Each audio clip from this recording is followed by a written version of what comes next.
قال إني عبد الله آتاني الكتاب وجعلني نبيا وجعلني مباركا أينما كنت وأوصاني بالصلاة والزكاة ما دمت حيا ওই কোলে থেকে বলতেছে আমার পরিচয় তোমরা জানতে চাও শোনো قال إني عبد الله আমি আল্লাহর বান্দা বলুন সুবহানাল্লাহ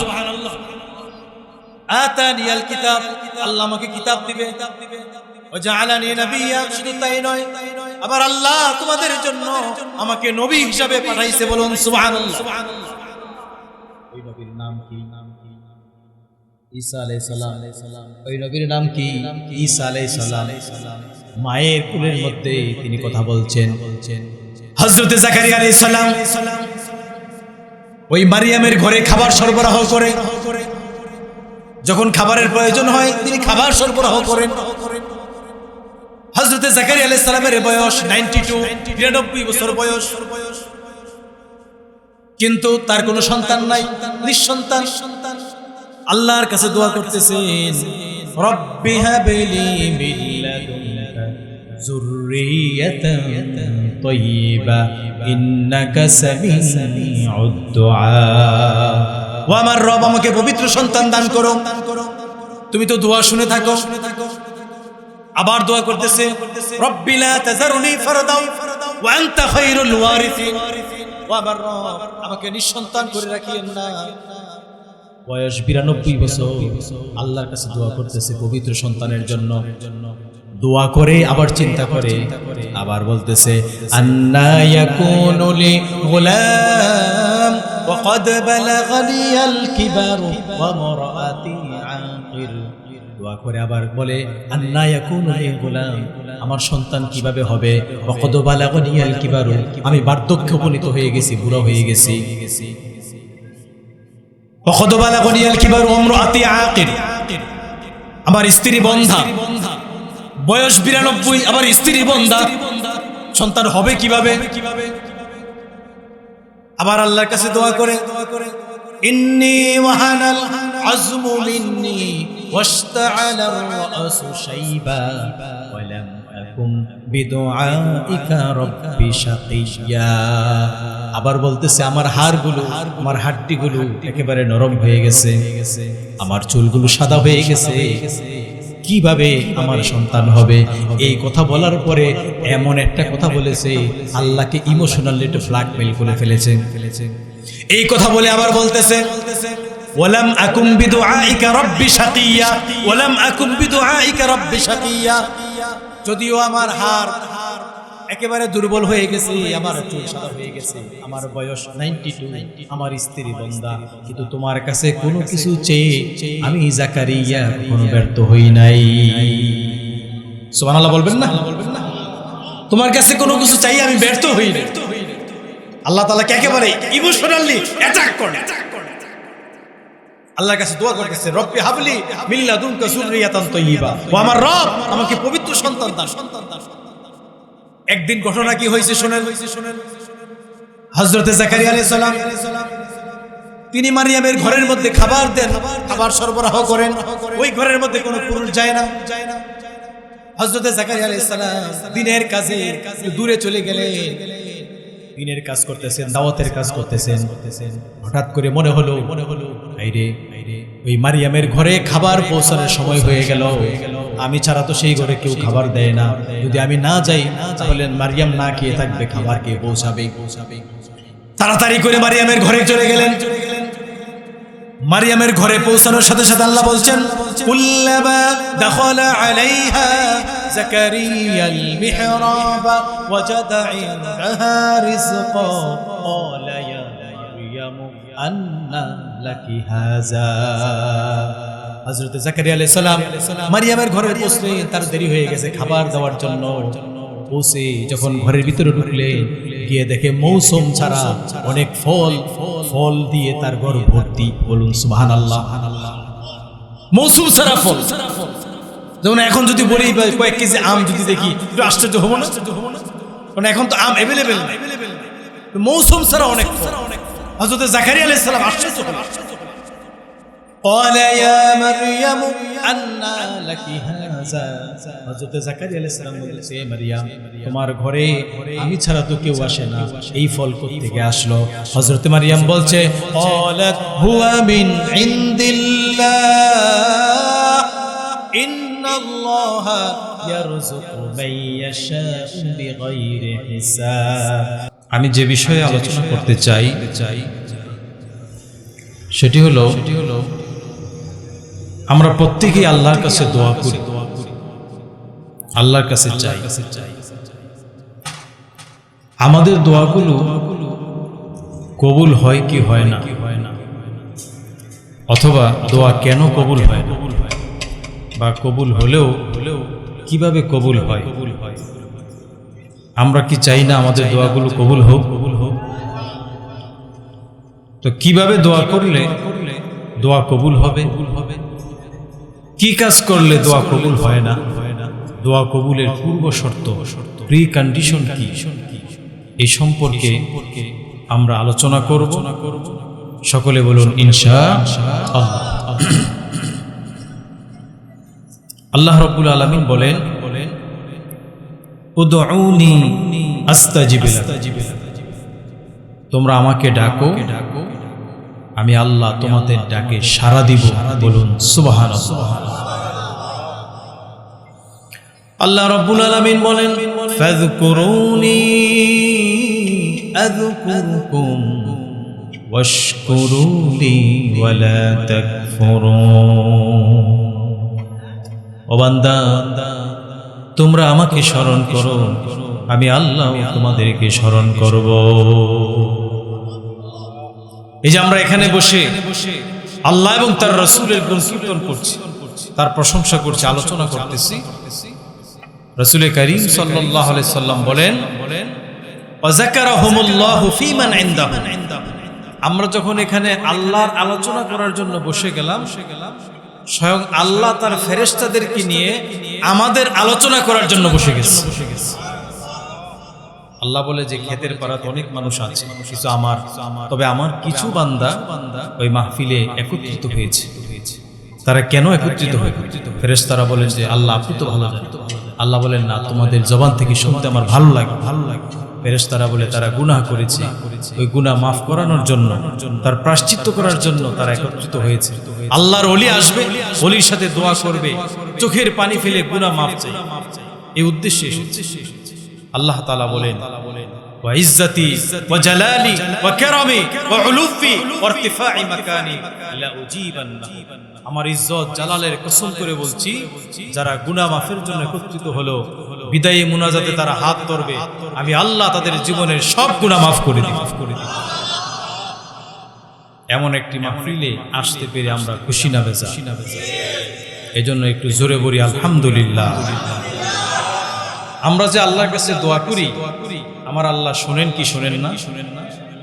আমার আল্লাহ অবশ্যই শোনেন। প্রিয় নবীজি বলেন, ইন্নাকুম লা তাদউনা আসাম্মা ওয়ালা গাইবান, ইন্নাকুম তাদউনা সামিআন করিবা। তোমরা যাকে ডাকো তিনি বধির নন, তিনি সব কিছু শোনেন, তিনি সর্বশ্রোতা, তিনি আমাদের সবচেয়ে নিকটে। আল্লাহ তাআলা আমাদের সবচেয়ে নিকটে। আল্লাহ নিজে বলেন যে আমি কতটা নিকটে তোমার জানো না কি? ওয়া নাহনু আকরাবু ইলাইহি মিন হাবলিল ওয়ারিদ। তোমার ঘাড়ের পিছনে যে রগ আছে, ওই রগটা তোমার যতটা কাছে, এর চেয়েও কাছে আমি তোমার কাছে থাকি। বলুন সুবহানাল্লাহ। আল্লাহ আমাদের এতটা নিকটে থাকে। ভাইরা আমার, দুনিয়ার মানুষের অভ্যাস, চরিত্র,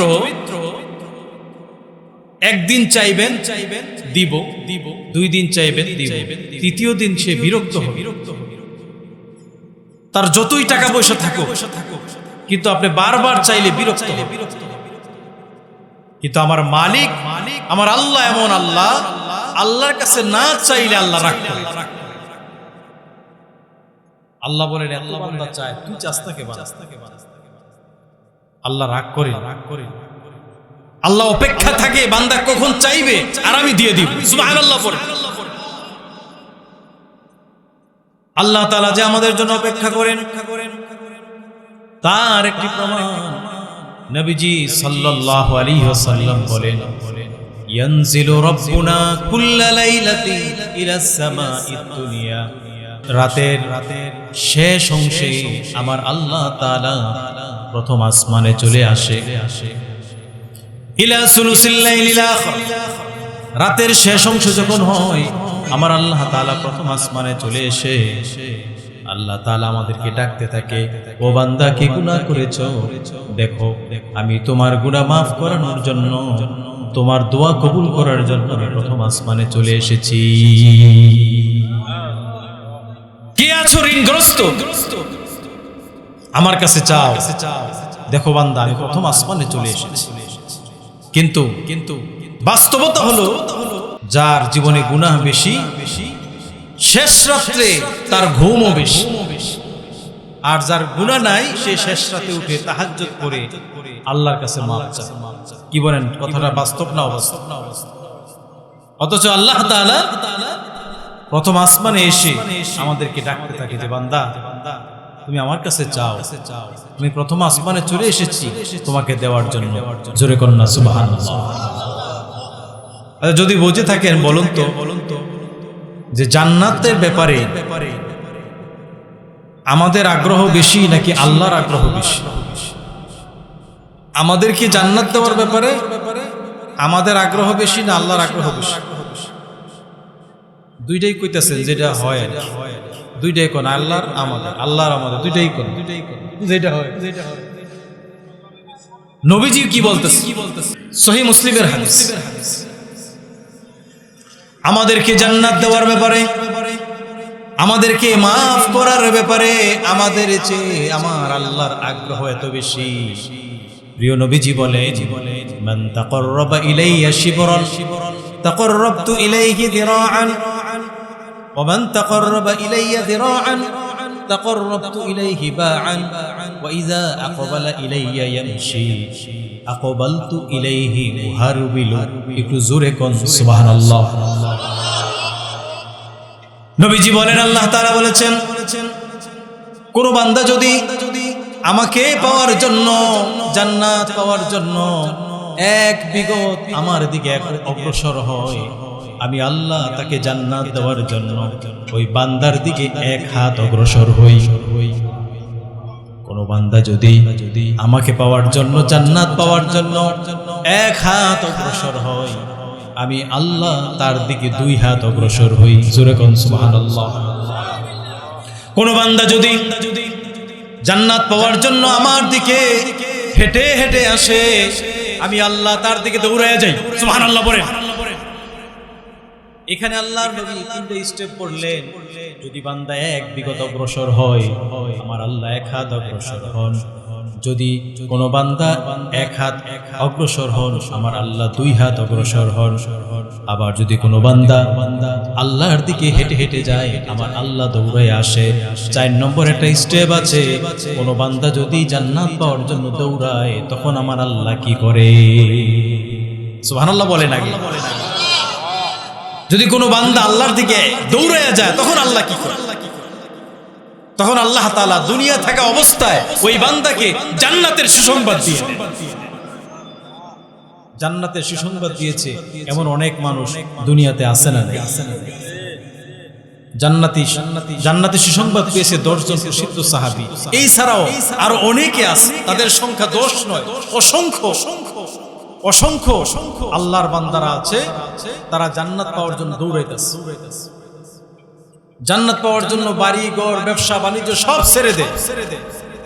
যারা জান্নাত পাওয়ার জন্য আল্লাহর দিকে দৌড়ায় যায়, জান্নাতের দিকে দৌড়ায় যায়, দুনিয়া থাকা অবস্থায় আল্লাহ তাআলা তাদেরকে জান্নাতের সুসংবাদ দিয়ে দেন। বলুন সুবহানাল্লাহ।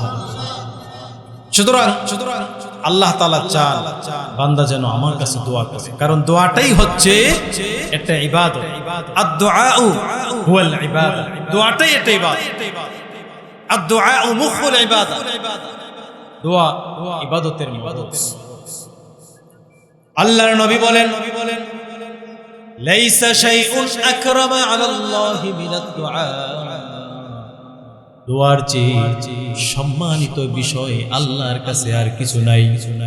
এজন্য আল্লাহর নবী বলেন, তোমরা দোয়া করতে গিয়ে ক্লান্ত হইও না, অলসতা করিও না, তাড়াহুড়া করো না। দোয়া করতেছে, দোয়া কবুল হয় না, তাড়াহুড়া করে আল্লাহর কাছে তো অনেক দিন চাইলাম, আল্লাহ তো দেয় না, ক্লান্ত হয়ে যায়, দোয়া বন্ধ করে দেয়। নবীজি বলেছেন না, লা তাজিজু ফিদ দুআ, দোয়ার ব্যাপারে তাড়াহুড়া করিও না, ক্লান্ত হইও না। ফাইন্নাহু লা ইয়াহলিকু মিনাদ দুআই আহাদুন, বান্দা যতক্ষণ দোয়ার মধ্যে থাকে ততক্ষণ বান্দার উপরে কোনো আযাব গজব আসে না। বলুন সুবহানাল্লাহ। এজন্য আল্লাহর রাসূল বলেন, দোয়ার ব্যাপারে তাড়াহুড়া করো। আচ্ছা, আমাদের দোয়াগুলো কবুল হয় কি হয় না বলেন তো? আমাদের দোয়া কবুল হয়? দোয়া যে কবুল হয়, এজন্য আল্লাহ তাআলা কোরআনুল কারীমে দোয়া যে কবুল হয়েছে এমন কিছু ঘটনা আমাদেরকে শোনাইছে, যেন আমরা ইন্সপায়ারিং হই, আমরা অনুপ্রাণিত হই, আমরা যেন আগ্রহী হই দোয়া করার জন্য। আল্লাহ তাআলা আমাদের কিছু ঘটনা শোনাইছে দোয়া করে। আল্লাহ রাব্বুল আলামিন বলেন, ওয়াযান্নুন ইয যাহাবা মুগাদিবান ফাযান্না আল্লান নাকদির আলাইহি। আল্লাহ রাব্বুল আলামিন বলেন, মাছওয়ালার ঘটনা তোমরা শোনো। মাছওয়ালা বলে আল্লাহ রাব্বুল আলামিন হযরত ইউনূস আলাইহিস সালামের কথা মেনশন করলেন, বুঝাইতে চাইলেন। হযরত ইউনূস আলাইহিস সালাম তার সম্প্রদায়কে বললেন, ও আমার সম্প্রদায়, ও আমার কওম, তোমরা যেভাবে আল্লাহর অবাধ্য হচ্ছ, আল্লাহর আযাব গজব, আল্লাহর আযাব গজব অচিরেই তোমাদের উপর আরোপিত হবে।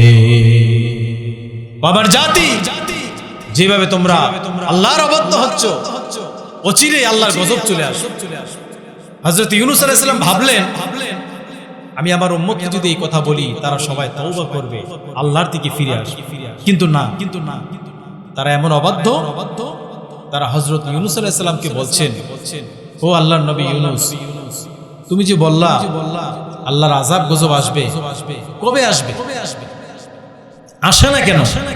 মানে অপেক্ষা করতেছে আল্লাহর শাস্তি কেমন দেখি। হযরত ইউনূস আলাইহিস সালাম ভাবলেন,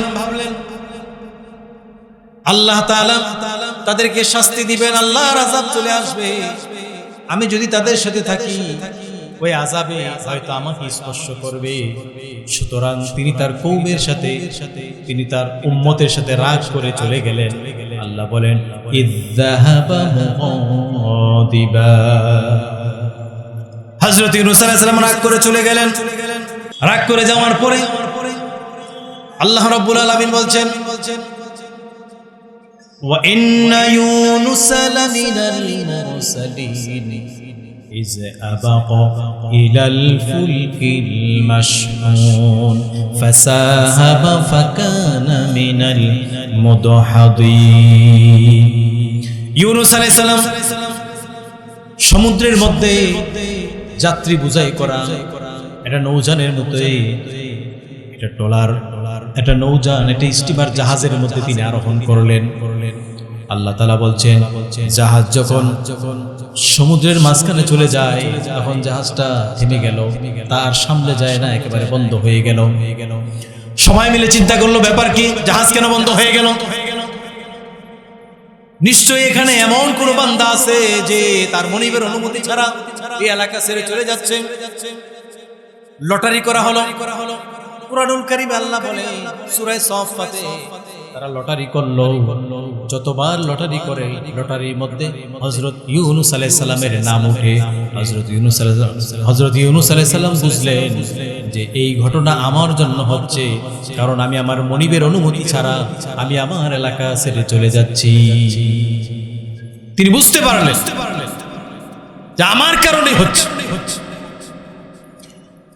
হযরত ইউনূস আলাইহিস সালাম সাগরের মধ্যে ডুব দিলেন। আল্লাহ রাব্বুল আলামিন বলেন, সাগরের মধ্যে মাছ ছিল, মাছের পেটের ভিতরে চলে গেল। ফালতাকমাহুল হুত ওয়া হুয়া মুলিম, মাছের পেটের ভিতরে চলে গেল। হযরত ইউনূস আলাইহিস সালামকে মাছ কেন খাইলো? কারণ প্রত্যেক নবীর একটা এরিয়া আছে, কোন নবী তার এরিয়া ছেড়ে চলে যেতে পারবে না, আল্লাহর অনুমতি নাই। প্রত্যেক নবীর একটা এরিয়া আছে। ধরেন বালিগাঁয়ের জন্য এক নবী, ক্ষেতের পাড়ার জন্য এক নবী, টঙ্গিবাড়ির জন্য এক নবী, সিরাজদিখানের জন্য এক নবী, বেতকার জন্য এক নবী, এভাবে ভাগ করা আছে।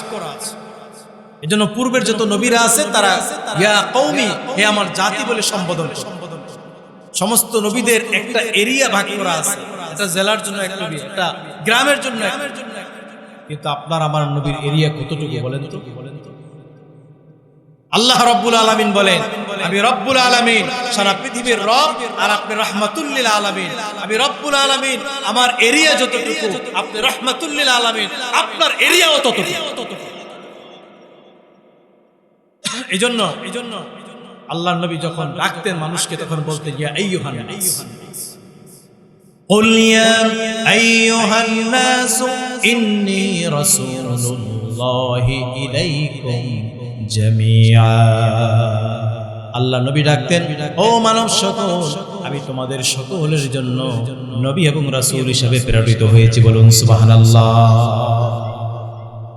আমার আল্লাহর এরিয়া যতটুকু, আমার নবীর এরিয়া ততটুকু। তিনি সমস্ত নবীদের নবী, ফেরেশতাদের নবী, সমস্ত মানুষের নবী। কিয়ামত পর্যন্ত তো মানুষ আসবে, সমস্ত মানুষের নবী আমার নবী, বিশ্ব নবী মুহাম্মদুর রাসূলুল্লাহ সাল্লাল্লাহু আলাইহি ওয়াসাল্লাম। নির্দিষ্ট কোন এরিয়া, কোন নবী তার এরিয়া ছেড়ে চলে যেতে পারবে না। আল্লাহ তাআলা যদি ওই জাতির উপরে আযাব দেয়, গজব দেয়, নবীদেরকে আল্লাহ তাআলা রক্ষা করবেন। হযরত ইউনূস আলাইহিস সালাম আল্লাহর অনুমতি ছাড়া তিনি তার এলাকা ছেড়ে চলে যাচ্ছেন। এইজন্য আল্লাহ তাআলা তার উপরে শাস্তি আরোপ করলেন, শাস্তি চলে আসলো। আল্লাহ রাব্বুল আলামিন বলেন, ফানাদা ফিজ যুলুমাতি আল্লা ইলাহা ইল্লা আনতা সুবহানাকা ইন্নী কুনতু মিনাজ জালিমিন। হযরত ইউনূস আলাইহিস সালাম তিনি সমুদ্রের ভিতরে মাছের পেটে, মাছের গর্ভে চলে গেলেন। সমুদ্রের মধ্যে এক অন্ধকার, মাছের পেটের ভিতরে এক অন্ধকার, ভিতরে অক্সিজেনের প্রয়োজন আছে। আল্লাহ তাআলা বলেন, আমার ইউনূস যখন মাছের পেটের ভিতরে চলে গেল, আমি আল্লাহ তাকে সেখানে অক্সিজেনের ব্যবস্থা করে দিলাম। বলুন সুবহানাল্লাহ।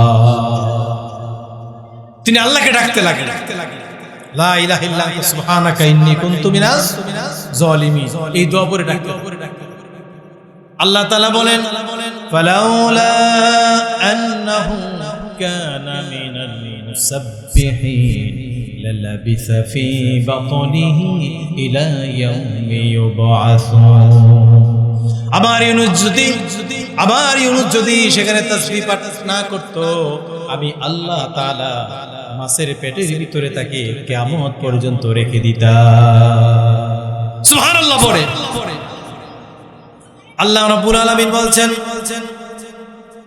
আমার ইউনূস ওই মাছের পেটের ভিতরে গিয়ে যখন এই দোয়া পড়লেন, আমি আল্লাহ তাআলা তাকে সাড়া দিলাম। ফাস্তাজাবনা লাহু ওয়া নাজ্জাইনাহু মিনাল গাম্মি ওয়া কাযালিকা নুনজিল মুমিনিন। আমি আল্লাহ তার ডাকে সাড়া দিলাম। এই আয়াতের শেষে আল্লাহ রাব্বুল আলামিন বলে, আমি শুধু ইউনূস আলাইহিস সালামের ডাকে সাড়া দিয়ে শেষ করি না, এই দোয়া পড়ে কোন মুমিন যদি আমাকে ডাকে, আমার কাছে বলে, এই দোয়া পড়ে ওয়া কাযালিকা নুনজিল মুমিনিন, এইভাবে করে হযরত ইউনূস আলাইহিস সালামের মতো ওই মুমিনদের দোয়াও আমি আল্লাহ কবুল করে নিব। বলুন সুবহানাল্লাহ। তাহলে বিপদে পড়লে হযরত ইউনূস আলাইহিস সালামের এই দোয়া আমরা পড়ব কি পড়ব না ভাই? সকলে বলুন ইনশাআল্লাহ। এই দোয়া পড়ে ইউনূস আলাইহিস সালাম মাছের পেট থেকে নাজাত পেয়েছেন, মুক্তি পেয়েছেন। আমরাও যদি কঠিন মুসিবতে পড়ে যাই, তখন এই দোয়া পড়ব। আল্লাহ তাআলা বলেন, ওয়া কাযালিকা নুনজিল মুমিনিন, এইভাবে করে মুমিনদেরকে আমি হেফাজত করব। বলুন সুবহানাল্লাহ। আরেকজন নবীর ঘটনা আমি আপনাদেরকে বলবো, কিভাবে আল্লাহ তাআলা দোয়া কবুল করলেন। অনেকে আমরা হতাশ হয়ে যাই, ফ্রাস্ট্রেটেড হয়ে যাই। এই জন্য আল্লাহ তাআলা আমাদেরকে ঘটনা শোনান। হযরত জাকারিয়া আলাইহিস সালামের নাম আপনারা শুনেছেন। হযরত জাকারিয়া আলাইহিস সালাম ছিলেন হযরত মারিয়ামের খালু। হযরত মারিয়ামের নাম শুনছেন না? কোরআনে একটা সূরাও আছে মারিয়াম নাম, মহিয়সিনারী। মারিয়ামের বাবার নাম ইমরান, তিনি ছিলেন বাইতুল মুকাদ্দাসের ইমাম। আর মারিয়ামের মায়ের নাম হান্না, বাবার নাম ইমরান। বাইতুল মুকাদ্দাসের ইমাম, মায়ের নাম হান্না। বাবা ইমাম, মাও নেককার। হযরতে মারিয়াম, আল্লাহ রাব্বুল আলামিন বলছেন, মারিয়ামের বাবা যখন মারা যায়, মারিয়ামের বাবা মারা যাওয়ার পরে এই মারিয়ামের দায়িত্ব কে নিবে? এই জন্য আল্লাহ তাআলা বলেন, সেখানে লটারি করা হয়েছে, ওয়াকাফালাহা জাকারিয়া। ওই লটারিতে জাকারিয়া আলাইহিস সালাম জয়ী লাভ করেন। আল্লাহ রাব্বুল আলামিন মারিয়াম লালন পালনের দায়িত্ব হযরত জাকারিয়া আলাইহিস সালামকে দান করেন। বলুন সুবহানাল্লাহ। হান্না যখন সন্তান সম্ভবা, হান্নাকে মারিয়ামের মা, মারিয়ামের মা যখন সন্তান সম্ভবা, প্রেগনেন্ট হলেন, তখন তিনি আল্লাহর কাছে একটা দোয়া করছেন। আল্লাহর কোরআন বলে, ইযু ক্বালাত ইমরাতু ইমরান রাব্বি ইন্নী নাযারতু লাকা মা ফী বাতনি মুহাররারান ফাতাকাব্বাল মিন্নী ইন্নাকা আনতাস সামিউল আলীম। হযরত মারিয়ামের মা হান্না ইমরানের স্ত্রী বলল, ও আমার রব, আমার গর্ভে যে সন্তান আছে, এই সন্তান যদি বড় হয়, এই সন্তান পৃথিবীতে আসার পরে আমি আল্লাহ এই সন্তানকে তোমার জন্য উৎসর্গ করে দিলাম, বাইতুল মুকাদ্দাসের খাদেম বানাবো। বলুন সুবহানাল্লাহ। গর্ভে সন্তান থাকা অবস্থায় মান্নত করলো, আমাদেরও সন্তান হইলে আমরা মান্নত করি এই সন্তানকে মাদ্রাসায় পড়াবো, আছে না নাই? এই সন্তানকে হাফেজ বানাবো। হযরত মারিয়ামের মা তিনি মান্নত করলেন, ইন্নী নাযারতু লাকা মা ফী বাতনি মুহাররারান ফাতাকাব্বাল মিন্নী। আমার গর্ভে যে সন্তান আছে, এই সন্তান বড় হলে আমি তোমার জন্য উৎসর্গ করে দিলাম, বাইতুল মুকাদ্দাসের খাদেম বানাবো। এবার বলেন, মসজিদের খাদেম ছেলেরা হয় না মেয়েরা হয়? ছেলেরা হয় না? আল্লাহ রাব্বুল আলামিন বলছেন, ফালাম্মা ওয়াদাআতহা ক্বালাত রাব্বি ইন্নী ওয়াদাআতুহা উনসা ওয়াল্লাহু আ'লামু বিমা ওয়াদাআত। হযরত মারিয়ামের মা হান্না যখন সন্তান প্রসব করলো, সন্তান প্রসব করে দেখলো কন্যা সন্তান হইছে। কন্যা সন্তান হওয়ার পরে সে বলছে, ইন্নী ওয়াদাতুহা উনসা, ও আমার রব, আমি তো কন্যা সন্তান প্রসব করলাম। আল্লাহ তাআলা বলেন, আল্লাহু আ'লামু বিমা ওয়াদাআত, আমি ভালো করেই জানি তুমি কোন সন্তান প্রসব করেছো।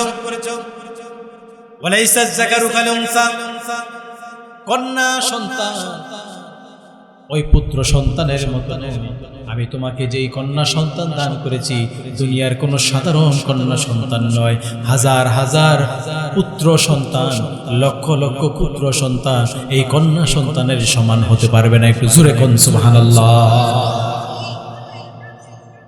এই কন্যা সন্তান তোমাকে দান করবে, সন্তান হিসাবে কন্যারা শ্রেষ্ঠ। মেয়ের বাবারা একটার পর একটা মেয়ে হয়, দুঃখ করে যে আমার পুত্র হয় না, ছেলে হয় না। এজন্য দোয়া চায়, বিভিন্ন পীরের কাছে যায়, বাজারের কাছে যায়, মনে মনে একটা ব্যথা। কিন্তু কন্যা সন্তানের ব্যাপারে আল্লাহ নবী সাল্লাল্লাহু আলাইহি সাল্লাম এমন সুসংবাদ দিয়েছেন। আল্লাহ নবী সাল্লাল্লাহু আলাইহি সাল্লাম বলেন, কন্যা সন্তান যদি কেউ লালন পালন করে তাদেরকে সৎ পাত্রস্থ করে আমি এবং ওই কন্যা সন্তানের বাবা এই দুই আঙ্গুল যেমন পাশাপাশি থাকে, আমি এবং সেই বাবা জান্নাতে এমন পাশাপাশি থাকবো। জোরে বলুন সুবহানাল্লাহ। বারবার মেয়ে হয়, এজন্য স্ত্রীর সাথে রাগ করে স্ত্রী তালাক দেয়, এমন ঘটনাও আমাদের দেশে আছে না নাই? কন্যা সন্তান দান করেন কে বলেন তো? আবার পুত্র সন্তান কে দান করেন? আল্লাহই দান। আল্লাহ তাআলা সুন্দর করে বলছেন, ইয়াহাবু লিমান ইয়াশাউ ইনাসা ওয়া ইয়াহাবু লিমান ইয়াশাউ আও ইউযাওযিজুহুম যুকরানা ওয়া ইনাসা ওয়া ইয়াজআলু মান ইয়াশাউ আকিমা। তিনি যাকে চান তাকে কন্যা সন্তান দান করেন, যাকে চান তাকে পুত্র সন্তান দান করেন, যাকে চান তাকে কন্যাও দেন না, পুত্রও দেন না, বন্দা বানায়া রাখে। আবার যাকে চান ছেলেও দেন, মেয়ে দেন। যিনি এই ছেলে দেন, মেয়ে দেন, বন্দা করে রাখেন, এই তিনি কে? এটা আল্লাহর কাজ, ওই স্ত্রীর কোনো হাত নাই। আল্লাহ তাআলা যাকে চান তাকে দান করেন। সুতরাং বারবার কন্যা সন্তান হলে রাগ করবেন না। কন্যা সন্তান আপনার ঘরের জন্য নিয়ামত। জোরে কন্যা সুবহানাল্লাহ। এটা আপনার জান্নাত হয়ে এসেছে। আল্লাহ রাব্বুল আলামিন বলেন, হযরত মারিয়ামের বাবা মৃত্যুবরণ করে হযরত জাকারিয়া আলাইহিস সালাম দায়িত্ব পেলেন এই মারিয়ামের জন্য, তার দেখাশোনা করার জন্য তত্ত্বাবধায়ক হিসেবে দায়িত্ব পেলেন। ওয়া কাফফালাহা জাকারিয়া। মারিয়াম যখন বড় হলো, মারিয়াম যখন পূর্ণবয়স্ক হলো, বয়স সন্ধিক্ষণে পৌঁছলো, আল্লাহ রাব্বুল আলামিন বলেন একদিনের ঘটনা, ফাআরসালনা ইলাইহা রূহানা ফাতামাসসালা লাহা বাশারান সাওয়িয়্যা। মারিয়াম যখন বড় হলো, আমি আল্লাহ তাআলা তার কাছে একজন ফেরেশতা পাঠাইলাম। ফেরেশতা মারিয়ামের কাছে মানুষের আকৃতি নিয়ে তার সামনে প্রকাশিত হলো। যখন হযরত মারিয়ামের রুমের মধ্যে কেউ আসে না, খাবারের প্রয়োজন হলে, খাবারের সময় হলে হযরত জাকারিয়া আলাইহিস সালাম মারিয়ামের খালু খাবার সরবরাহ করে দেয়। কিন্তু আজকে হঠাৎ করে একজন পুরুষ, মানবাকৃতির সুদর্শন একজন পুরুষ তার ঘরে প্রবেশ করলো। হযরত মারিয়াম ভয় পেয়ে গেলেন। আল্লাহ রাব্বুল আলামিন বলেন, মারিয়াম বলল, ক্বালাত ইন্নী আউযু বিররহমানি ইন কুনতা তাকিয়্যা। আমি আল্লাহর কাছে, রহমানের কাছে আশ্রয় চাই যদি তুমি আমার আল্লাহকে ভয় করে থাকো। আল্লাহকে ভয় করো, তোমার থেকে আল্লাহর কাছে আশ্রয় চাই। আমার ঘরে তো কোনো পুরুষ আসে না, তুমি কোত্থেকে আসলে? হযরত মারিয়াম ভয় পেয়ে গেলেন। হযরত জিবরাইল তিনি ভাবলেন মারিয়াম তো ভয় পেয়ে গেছে, এবার আমার পরিচয় তার কাছে বলতে হবে। জিবরাইল নিজে তার পরিচয় তুলে ধরে বলেন, ক্বালা ইন্নামা আনা রাসূলু রাব্বিক লিআহাবা লাকি গুলামান যাকিয়্যা। ও মারিয়াম, তুমি ভয় পেও না, আমি আল্লাহর পক্ষ থেকে ফেরেশতা জিবরাইল এসেছি। বলেন সুবহানাল্লাহ। লিআহাবা লাকি গুলামান যাকিয়্যা, তোমাকে একজন পবিত্র পুত্র সন্তান দান করব। বলেন সুবহানাল্লাহ। হযরত মারিয়াম বলেন, ক্বালাত আন্না ইয়াকুনু লি গুলামুন ওয়া লাম ইয়ামসাসনি বাশারুন ওয়া লাম আকুন বাগিয়্যা। হযরত মারিয়াম বলেন, কিভাবে আমার পুত্র সন্তান হবে? আমার তো বিয়ে হয়নি, কোনো পুরুষ আমাকে স্পর্শ করেনি, আবার আমি ব্যভিচারও করি নাই, আমার পুত্র সন্তান কিভাবে হবে? এটা আপনি কি বলছেন? হযরত জিবরাইল বললেন, ক্বালা কাযালিকি ক্বালা রাব্বুকি হুয়া আলাইয়া হায়্যিন। আল্লাহ তাআলা বলেছেন এভাবেই হবে, তোমার রব বলেছেন এভাবেই হবে। আর স্বামী ছাড়া তোমাকে যে পুত্র সন্তান দান করবে এটা তোমার রবের জন্য একেবারেই সহজ। বলুন সুবহানাল্লাহ। স্বামী ছাড়া তোমাকে যে সন্তান দান করবে এটা আমার আল্লাহর জন্য সহজ। কারণ এর আগে আমার আল্লাহ স্বামী স্ত্রী ছাড়া, বাবা মা ছাড়া মানুষ সৃষ্টি করেছেন হযরত আদম আলাইহিস সালাম। আর তোমাকে আজকে বাবা ছাড়া যে সন্তান দান করবে এটা আল্লাহর জন্য তো আরো সহজ। আল্লাহ রাব্বুল আলামিন বলছেন ওয়ালিনাজআলাহু আয়াতাল লিন্নাসি ওয়া রাহমাতাম মিন্না ওয়া কানা আমরান মাকদিয়া।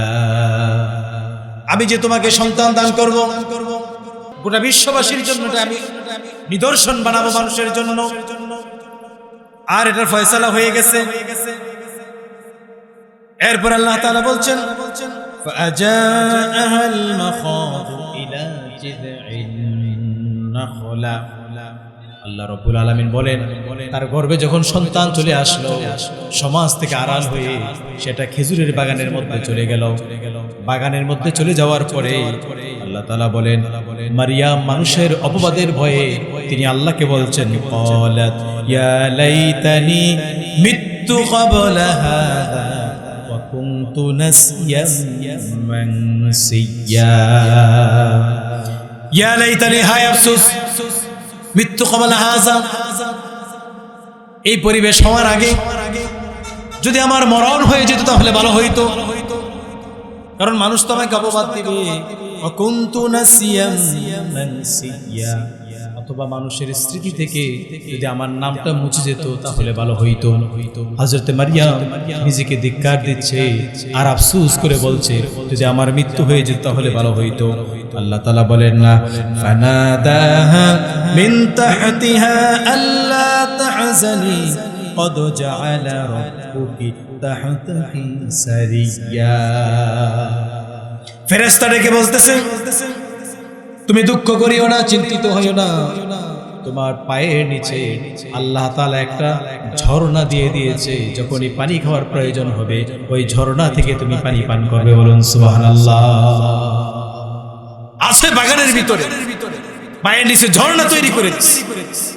শুধু ঝর্ণা নয়, আল্লাহ বলছেন وَهُزِّي إِلَيْكِ بِجِذْعِ النَّخْلَةِ تُسَاقِطُ عَلَيْكِ رُطَبًا جَنِيًّا।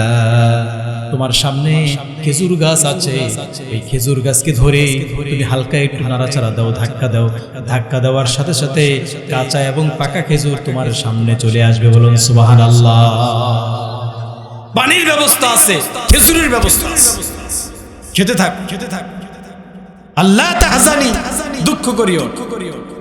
আল্লাহ তাআলা নিজে খাওয়ার জন্য বলতেছেন ফাকুলি ওয়াশরাবি ওয়া ক্বাররি আইনা ফাইম্মা তারাইন্না মিনাল বাশারি আহাদা ফাকুলি ইন্নী নাযারতু লিররহমানি সাওমা ফালান উকাল্লিমাল ইয়াওমা ইনসিয়া।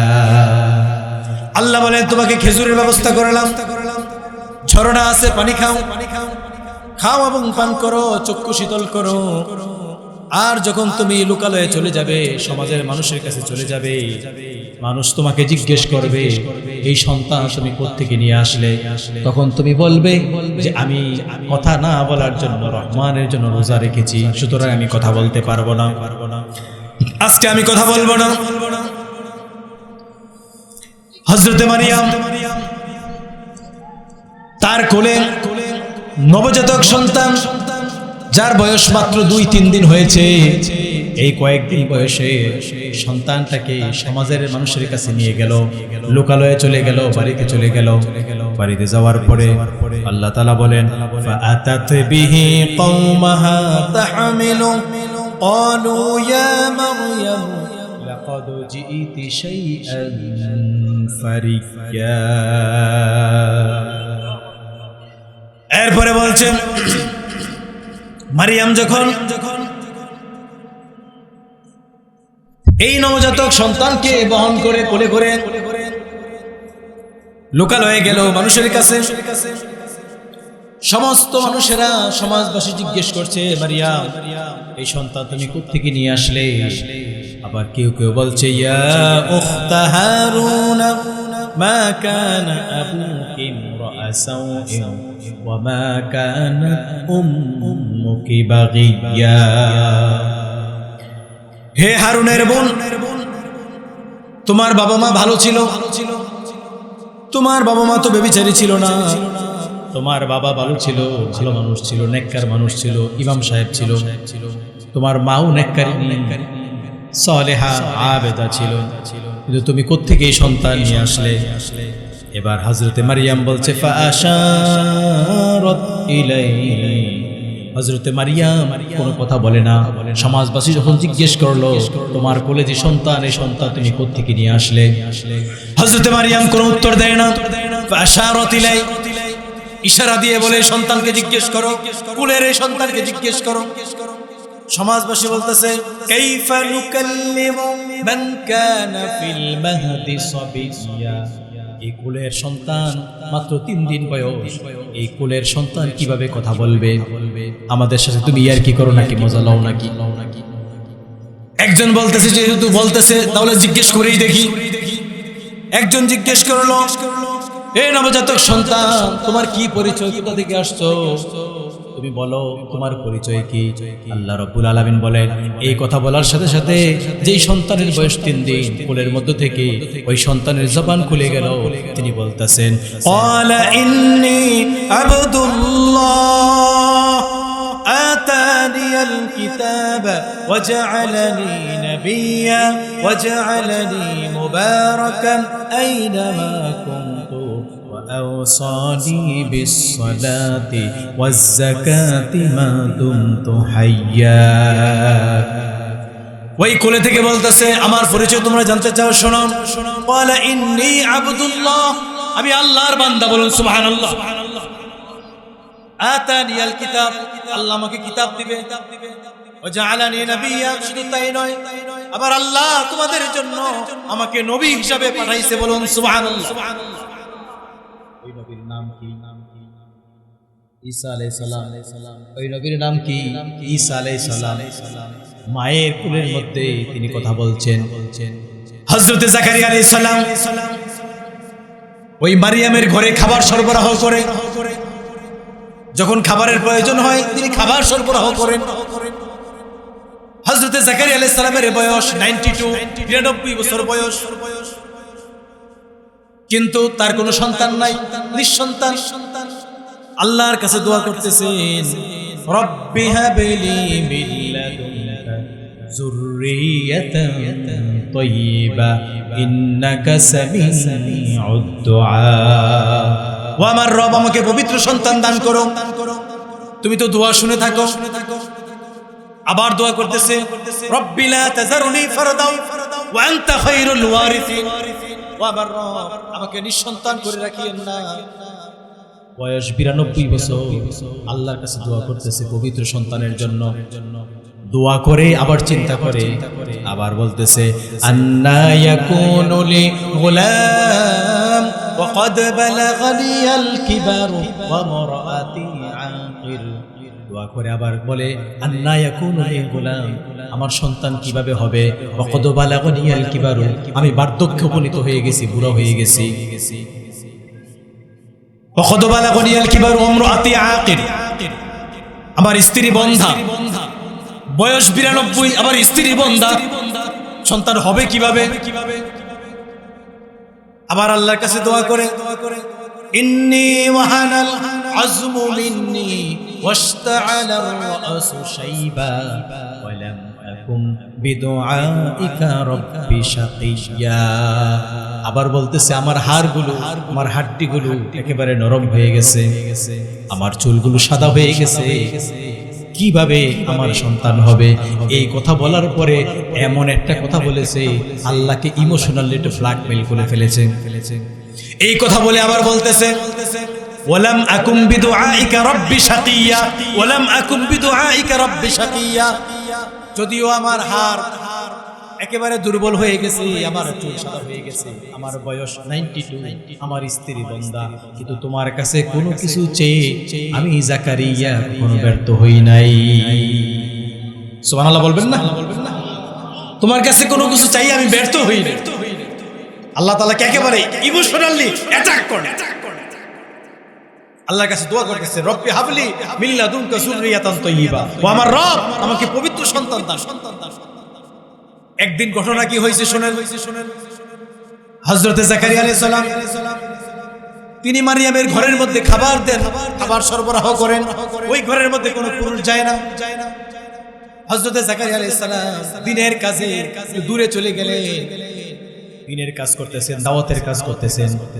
হঠাৎ করে মনে হলো আইরে ওই মারিয়ামের ঘরে খাবার পৌঁছানোর সময় হয়ে গেল, আমি ছাড়া তো সেই ঘরে কেউ খাবার দেয় না, যদি আমি না যাই তাহলে মারিয়াম না খেয়ে থাকবে, খাবার কে পৌঁছাবে। তাড়াতাড়ি করে মারিয়ামের ঘরে চলে গেলেন। মারিয়ামের ঘরে পৌঁছানোর সাথে সাথে আল্লাহ বলছেন, কুল্লামা দাখালা আলাইহা জাকারিয়াল মিহরাব ওয়াজাদা ইনদাহা রিজকা ক্বালা ইয়া মারইয়াম আন্না লাকি হাযা। হযরত জাকারিয়া আলাইহিস সালাম মারিয়ামের ঘরে পৌঁছলেন, তার দেরি হয়ে গেছে খাবার দেওয়ার জন্য। পৌঁছে যখন ঘরের ভিতরে ঢুকলেন, গিয়ে দেখে মৌসুম ছাড়া অনেক ফল দিয়ে তার ঘর ভর্তি। বলুন সুবহানাল্লাহ। মৌসুম ছাড়া ফল, যেমন এখন যদি বলি কয়েক কেজি আম যদি দেখি একটু আশ্চর্য হবো না? কারণ এখন তো আম অ্যাভেলেবেল নাই, মৌসুম ছাড়া অনেক ফল। হযরত জাকারিয়া আলাইহিস সালাম আশ্চর্য হলেন। ক্বালা ইয়া মারইয়াম আন্না লাকি হাযা। হযরত জাকারিয়া আলাইহিস সালাম বলেছে, হে মারইয়াম, তোমার ঘরে আমি ছাড়া তো কেউ আসে না, এই ফল কোথা থেকে আসলো? হযরত মারইয়াম বলছে, ক্বালাত হুয়া মিন ইনদিল্লাহ ইন্নাল্লাহা ইয়ারযুকু মান ইয়াশাউ বিগাইরি হিসাব। হযরত মারইয়াম বলছেন, এই ফল আমার জন্য আমার আল্লাহ জান্নাত থেকে পাঠাইছে। একটু জোরে কন্না সুবহানাল্লাহ। হযরত জাকারিয়া আলাইহিস সালাম ভাবতেছে, আইরে ব্যাপারটা কি হইলো? যে আল্লাহ মৌসুম ছাড়া মারিয়ামকে ফল দিতে পারে, সেই আল্লাহ মৌসুম ছাড়া আমাকেও সন্তান দিতে পারে। ঠিক না বেঠিক? কারণ একটা মৌসুম আছে না সবকিছু। যদি মনে করেন ওই দাড়ি পাকা ওই চাচা যদি আয়েশা বলে যে হুজুর দোয়া করেন যেন সন্তান হয়, তো আমি জিজ্ঞেস করবো যে আপনার না আপনার ছেলের? কি বলেন? আর যুবক যদি বলে সে বলে যে দোয়া করেন সন্তান হোক, তখন বলুন ঠিক আছে দোয়া, কারণ একটা মৌসুম আছে। হযরত জাকারিয়া আলাইহিস সালাম ভাবলেন যে আল্লাহ মারিয়ামকে মৌসুম ছাড়া জান্নাতের ফল দিতে পারে, সেই আল্লাহ আমাকে মৌসুম ছাড়া সন্তানও দিতে পারে। বলুন সুবহানাল্লাহ। নামাজে দাঁড়াই গেলেন হযরত জাকারিয়া আলাইহিস সালাম। নামাজের মধ্যে দোয়া শ্রেষ্ঠ দোয়া, কারণ আমরা যখন নামাজে চলে যাই তখন আল্লাহর সবচেয়ে নিকটবর্তী হয়ে যাই। আকরাবু মা ইয়াকুনুল আবদু বির রাব্বিহি ওয়া হুয়া সাজিদ। নবীজি বলেছেন, যখন বান্দা সিজদায় চলে যায়, বান্দা তখন আল্লাহ সবচেয়ে নিকটবর্তী হয়ে যায়।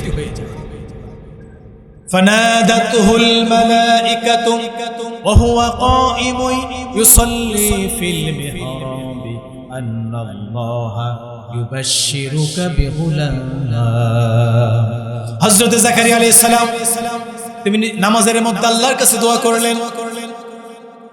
নামাজ শেষ হওয়ার সাথে সাথে আল্লাহ তাআলা বলে, ফানাদাতুহুল মালাইকা, ফেরেশতা চলে আসলো।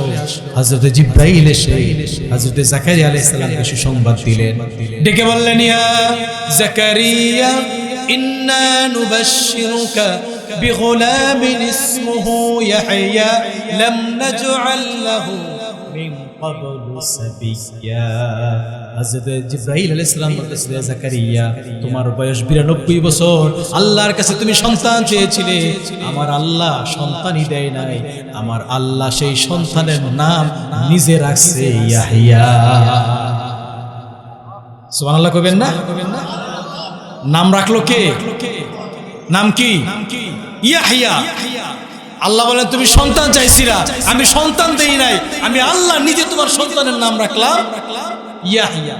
শুধু এটাই নয়, এরপর আল্লাহ বলছেন, লাম নাজআল লাহু মিন ক্বাবলু সাবিয়্যা। এই নাম পৃথিবীর সৃষ্টির পর থেকে আজ পর্যন্ত এখন পর্যন্ত কারো স্মৃতিতে আসে নাই, আমি প্রথম তোমার ছেলের নাম রেখে দিলাম ইয়াহইয়া। বলেন সুবহানাল্লাহ। শুধু তাই নয়, জাকারিয়া শোনো, তোমার পরে তোমার এই সন্তান নবী হিসাবে আসবে। বলেন সুবহানাল্লাহ। এবার বলেন, হযরত জাকারিয়া আলাইহিস সালামের দোয়া কবুল হয়েছে না? হযরত ইউনূস আলাইহিস সালামের দোয়া কবুল হয়েছে না? এবার যেই নবীর কথা না বললে নয়, তিনি আপনার আমার নবী, প্যারা নবী মুহাম্মদুর রাসূলুল্লাহ সাল্লাল্লাহু আলাইহি সাল্লামের দোয়া। এবার শুনুন প্রিয় ভাইরা, পৃথিবীর সমস্ত নবীদের দোয়া করার প্রয়োজন হয়, হাত তোলার প্রয়োজন হয়। আপনার আমার নবী এমন নবী, যেই নবীর দোয়া করতে হয় না, অন্তরে চিন্তা করলে আমার আল্লাহ সেটাকে কবুল করে নেয়। জোরে বলেন আল্লাহু আকবার, নারায়ে তাকবীর, নারায়ে তাকবীর। আপনার আমার নবী দোয়া করতে হয় না, মুখেরটাই মনেরটাই আল্লাহ কবুল। সুবহানাল্লাহ পড়ে। মদিনায় যারা গিয়েছেন, মদিনায় একটা মসজিদ আছে, দুই কিবলার মসজিদ। আমরা যারা মদিনায় যাই, ওই দুই কিবলার মসজিদে নামাজ আদায় করি।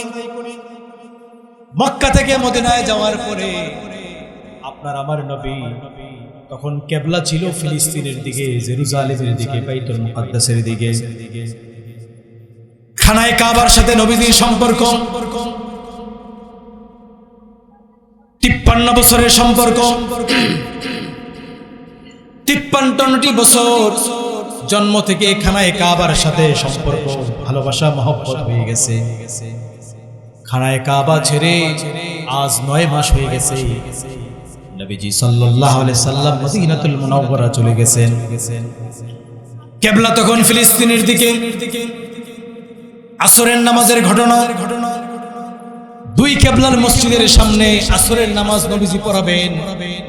নামাজের আগে মসজিদের সামনে আল্লাহ নবীজি দাঁড়াইলেন। দাঁড়াইয়া আকাশের দিকে তাকাইছেন। তাকায়া মনে মনে চিন্তা করেন, আমার আল্লাহ যদি কিবলাটাকে পরিবর্তন করে আবার কাবার দিকে দিয়ে দিত। মনে মনে চিন্তা করছে, মুখে বলে নাই। মনে মনে চিন্তা করে আসরের নামাজের জন্য দাঁড়াইছে। 2 রাকাত নামাজ শেষ হইল। 2 রাকাত নামাজ শেষ হওয়ার পরে আমার আল্লাহ তাআলা এমন একটা প্রেমময় কথা বললেন। আমার আল্লাহ বলেন, কদ নারা তাকাল্লুবা ওয়াজহিকা ফিস সামাই ফালানুওয়াল্লিয়ান্নাকা কিবলাতান তারদাহা। আমার আল্লাহ বলে, ও আমার হাবিব, আপনি যে বারবার আকাশের দিকে তাকান, আমি আল্লাহ কিন্তু দেখি। সুবহানাল্লাহ কইবেন না? কত সুন্দর প্রেমময় কথা। আপনি যে বারবার আকাশের দিকে তাকান কিবলা পরিবর্তনের জন্য, আমি আল্লাহ আরশে বসে দেখি। সুতরাং শুনে রাখেন, আপনি মনে মনে চিন্তা করছেন, মুখে বলার প্রয়োজন নাই, আপনার মুখে বলার প্রয়োজন নাই। ফালানুওয়াল্লিয়ান্নাকা কিবলাতান তারদাহা ফাওয়াল্লি ওয়াজহাকা শাতরাল মাসজিদিল হারাম। আপনার মুখের বলার প্রয়োজন নাই। 2 রাকাত নামাজ আপনি ফিলিস্তিনের দিকে তাকিয়ে পড়েছে, বাকি 2 রাকাত এখনই আপনার কিবলা পরিবর্তন করে কাবার দিকে নিয়ে নেন। বলেন সুবহানাল্লাহ। ওই মসজিদে এখনো আছে কিবলা 2টা করে দেওয়া আছে, এখনো সেই মিম্বার আছে। মদিনায় গেলে দেখবে। আল্লাহ কবুল করুক, বলুন আমিন। আপনার আমার নবী পূর্বের নবীরা আল্লাহর কাছে হাত তুলে দোয়া করেছে, তারপরে আল্লাহ দোয়া কবুল করেছে। কিন্তু আপনার আমার নবী দোয়া করার প্রয়োজন হয় না, মনে মনে ভাবলেই আল্লাহ সেটা কবুল করে নেয়। বলুন সুবহানাল্লাহ। আর যদি একবার হাত তুলতে পারে, যদি একবার হাত তুলতে পারে আমার নবী, তাহলে সেটা না বলা পর্যন্ত আর বন্ধ হয় না। একবার এসে সাহাবীরা বলল যে হুজুর, মদিনাতে বৃষ্টি নাই, আমাদের জীবন অতিষ্ঠ হয়ে গেছে, গবাদি পশু খুব কষ্ট হয়ে যাইতেছে, ফসল নষ্ট হয়ে যাইতেছে, একটু দোয়া করেন। আল্লাহ নবী যে হাত তুলছে, হাত তোলা বলছে, আল্লাহ মদিনাতে বৃষ্টি দাও। আল্লাহ নবীজি বলছেন, আল্লাহ মদিনাতে বৃষ্টি দাও, বৃষ্টি দাও বলার সাথে সাথে হাত মুছছে, নবীজি দেখে হাতের মধ্যে বৃষ্টির পানি। সুবহানাল্লাহ। একটু আস্তে করুন। শুক্রবারে বৃষ্টি, শনিবারে বৃষ্টি, রবিবার বৃষ্টি, সোমবার, মঙ্গলবার, বুধবার, বৃহস্পতিবার বৃষ্টি, শুক্রবারও বৃষ্টি। আবার জুমার সময় নবীজি আসছে, সাহাবীরা বলতেছেন, হুজুর যে পরিমাণ বৃষ্টি হয়েছে, এখন গবাদি পশুদের কষ্ট হয়ে যাইব, একটু দোয়া করেন না, বৃষ্টি যেন বন্ধ হয়ে যায়। পর্যাপ্ত পরিমাণে বৃষ্টি হয়েছে। নবীজি বলছে, আল্লাহ বৃষ্টি পর্যাপ্ত পরিমাণে হয়ে গেছে, অন্যদিকে নিয়ে যাও। হাদিস শরীফ সাক্ষী। সাহাবীরা বলেন, এই কথা বলার সাথে সাথে আমরা দেখলাম নবীজি হাত মুছার সাথে সাথে দেখলাম সূর্য উঠে গেছে, বৃষ্টি বন্ধ হয়ে গেছে। তো আপনার আমার নবী দোয়া আল্লাহ তাআলা দোয়া করতে হয় না, মনে মনে ভাববেই আল্লাহ সেটা কবুল করে নেয়। আর যদি হাত তোলে তাহলে সেটা না বলা পর্যন্ত বন্ধ হয় না। জোরে কন্না আল্লাহু আকবার। তাহলে নবীদের দোয়া কবুল হয়েছে, আপনার আমার নবীর দোয়া কবুল হয়েছে। এখন অনেকে হতাশ হয়ে যায় যে আমাদের দোয়া কেন কবুল হয়? আরে ভাই, শয়তানের দোয়া কবুল হয়েছে। কোরআনুল কারীমে আছে, আল্লাহ রাব্বুল আলামিন বলেন, উসজুদু লিআদম, তোমরা সবাই আদমকে সিজদা করো। ফাসাজাদু ইল্লা ইবলিস, সবাই সিজদা করলো, ইবলিস সিজদা করে না। আল্লাহ রাব্বুল আলামিন বলেন, ক্বালা মা মানাআকা আল্লা তাসজুদা ইয আমারতুক। আল্লাহ তাআলা বলেন, সবাই সিজদা করলো, তুমি সিজদা করলে না, কোন জিনিস তোমাকে সিজদা থেকে নিষেধ করেছে? শয়তান যদি তখন ভুল বুঝে আল্লাহর কাছে মাফ চাইতো, আমার আল্লাহ মাফ করে দিতেন, কিন্তু সে ভুল স্বীকার না করে অহংকার করলো।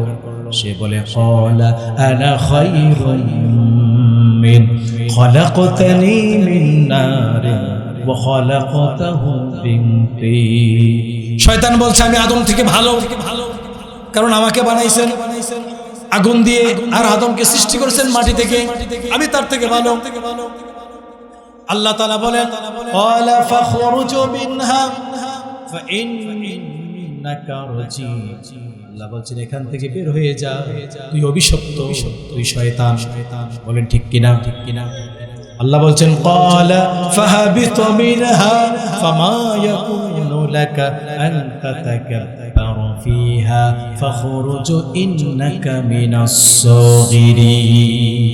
এখান থেকে বের হয়ে যা, ইন্নাকা মিনাস সাগিরিন, তুই ছোট, অহংকার করার মতো কোনো অধিকার তোর। আল্লাহ বের করে দিল। শয়তান বলতেছে, ক্বালা ফাবিমা আগওয়াইতানি, তুমি তো আমাকে বের করে দিলে, আমি যে এত বছর ইবাদত করলাম এর বিনিময়ে কি তুমি আমাকে কিছু দিবে না? আল্লাহ বলে, তুই কি চাস? এবার শয়তান তার দোয়া করতেছে আল্লাহর কাছে, ক্বালা রাব্বি ফাআনজিরনি ইলা ইয়াউমি ইউবআসুন। শয়তান আল্লাহর কাছে দোয়া করে, ও আমার রব, আমাকে কিয়ামত পর্যন্ত হায়াত দাও। আল্লাহ তাআলা বলেন, ইন্নাকা মিনাল মুনজারিন, যা তোর দোয়া কবুল করলাম, কিয়ামত পর্যন্ত তোকে আমি হায়াত দিয়ে দিলাম। এর মানে শয়তান দোয়া করছে, শয়তানের দোয়াও আল্লাহ কবুল করছে। শয়তানের দোয়া যদি আল্লাহ কবুল করে থাকে, আমাদের দোয়াকে আল্লাহ কবুল করবে না? আমাদের দোয়া কবুল করবে, তবে আমাদের দোয়া আমাদের মতো কবুল করবে না। এই পয়েন্টটা একটু ভালো করে শোনো। আমরা চাই নগদ, এখনই দাও, পারে না মসজিদ থেকে নিয়ে পরে বাড়ি, নগদ চাই। আল্লাহ বলেন না, আমি তোমার মতো দোয়া কবুল করব, কারণ তোমার কল্যাণ অকল্যাণ কিসে, এটা আমি আল্লাহ ভালো জানি। আমি তোমাকে সৃষ্টি করছি, আল্লাহর মতো করে আল্লাহ দোয়া কবুল। আল্লাহর কাছে বান্দা চায়, আল্লাহ আমাকে টাকা পয়সা দাও। আল্লাহ বলেন না, এখন না, এখন দিলে তোমার সমস্যা হবে, 1 বছর পরে দিও।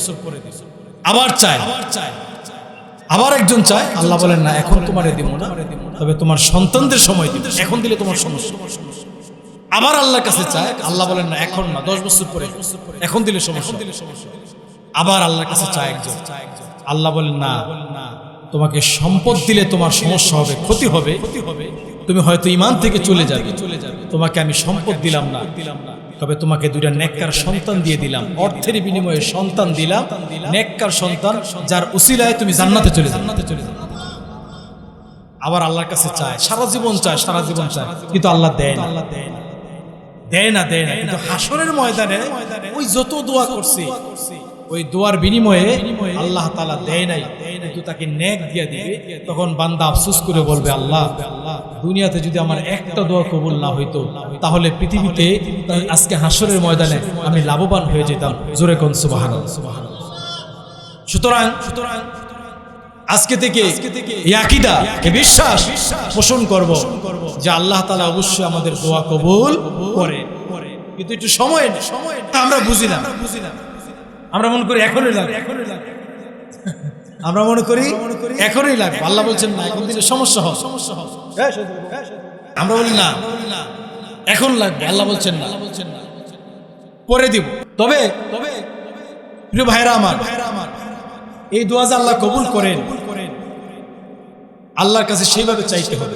আমরা দোয়া করার ভাষাও বুঝি না যে কিভাবে আল্লাহর কাছে চাই। আমরা আল্লাহর কাছে সরাসরি চাই, আল্লাহ আমাকে একটা ছেলে সন্তান। আল্লাহর কাছে এইভাবে সরাসরি চাওয়া যায়, কারণ কোন সন্তানে আপনার জন্য কল্যাণ হবে এটা আল্লাহ ভালো জানেন। আপনি যদি কোন যে আল্লাহ আমাকে একটা ছেলে সন্তান দাও, আল্লাহ যদি কয় যা তোর এরশাদ শিকদার দিয়ে দিলাম, একটা বিপদ আছে না নাই? যদি তোর একটা ডিপজল দিয়ে দিলাম, বিপদ আছে না নাই? আর যদি কোন আল্লাহ আমাকে মেয়ে দাও, আল্লাহ যদি কয় যা তোর আমি তাসলিমা নাসরিন দিয়ে দিলাম, একটা বিপদ আছে না? এইভাবে না, বরং জাতির পিতা ইব্রাহিম আলাইহিস সালাম আমাদেরকে শিক্ষা দিলেন যে আল্লাহর কাছে কিভাবে সন্তান চাইতে হবে। হযরত ইব্রাহিম আল্লাহর কাছে চান, 82 বছর বয়স হয়ে গেছে, কোনো সন্তান নাই, আল্লাহর কাছে সন্তান চায়। রব্বি হাবলি মিনাস সালিহিন, ও আমার রব আমাকে একজন নেককার সলিহিন সন্তান দান করো। আল্লাহ রাব্বুল আলামিন বলেন ফাবাশশারনাহু বিগুলামিন হালিম, আমি আমার ইব্রাহিমকে ধৈর্যশীল সন্তানের সুসংবাদ দিয়ে দিলাম। বলুন সুবহানাল্লাহ। যদি কারো আমাদের এলাকায় আছে, যদি কারো মনে করেন 5-7টা ছেলে সন্তান হয়, তাহলে তার খুব অহংকার, ভিতরে আলাদা একটা পাওয়ার, ভাব টাব লয়ে হাঁটে, এই বেটা বাপ পুতে মিললে আমরা 9 জন, এমন একটা ভাব চাপ আছে না? অন্যরকম আছে, কেউ কিছু বলার আগে তারা ধরে ফেলায়, মানে কথা কোয়ার আগে হারে ধরে, এমন একটা ভাব। আমাদের জাতির পিতা ইব্রাহিম আলাইহিস সালাম শিক্ষা দিলেন, সন্তান পাওয়ার পরে তুমি কি করবা, অহংকার করবা না কি করবা? শোন, আল্লাহ তাআলা জাতির পিতা ইব্রাহিম আলাইহিস সালামকে যখন সন্তান দিলেন, সন্তান পাওয়ার পরে তিনি বললেন আলহামদুলিল্লাহিল্লাযী ওয়াহাবানি আলাল কিবারি ইসমাঈল ওয়া ইসহাক ইন্না রাব্বি লাসামিউদ দুআ। সমস্ত প্রশংসা আল্লাহর জন্য, যিনি আমাকে বৃদ্ধ বয়সে ইসমাঈল এবং ইসহাককে দান করেছে। ইন্না রাব্বি লাসামিউদ দুআ, নিশ্চয় আমার রব দোয়া শ্রবণকারী। আমার সন্তানের জন্য দোয়া করার শিক্ষা হযরত ইব্রাহিম আলাইহিস সালাম আমাদেরকে শিক্ষা দিয়েছেন। বাবারা যারা আছেন, মায়েরা যারা আছেন, জীবনের এমন কোন মুনাজাত নাই যেই মুনাজাতে আপনার সন্তানের জন্য দোয়া করবেন না। প্রতিটি মুনাজাতে সন্তানের জন্য দোয়া করবেন, কারণ আল্লাহর রাসূল বলেছেন সন্তানের জন্য যখন বাবা মা দোয়া করে, ওই দোয়ার মাঝে আল্লাহর মাঝে কোনো পর্দা থাকে না। বলুন সুবহানাল্লাহ।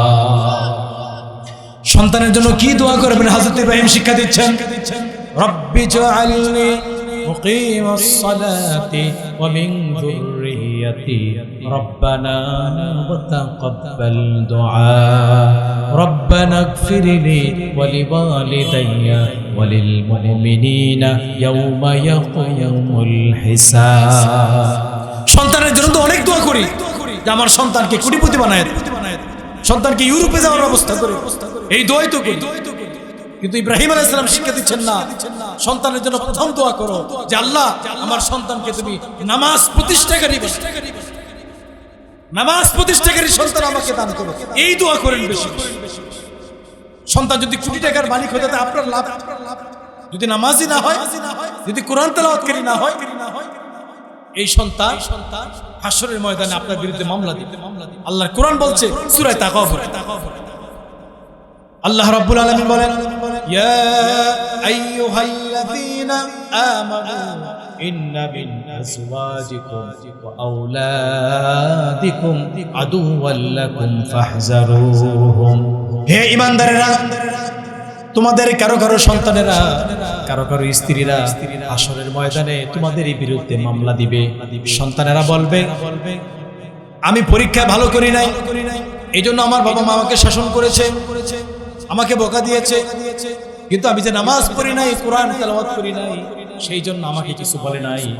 আমাকে অঙ্ক শিখিয়েছে, ইংরেজি শিখিয়েছে, স্যার রেখে কোটি কোটি টাকা, হাজার হাজার টাকা, লক্ষ লক্ষ টাকা খরচ করেছে আমার জন্য, কিন্তু কোরআন পড়ার জন্য কোনো টাকা খরচ করে নাই, নামাজের জন্য বলে নাই।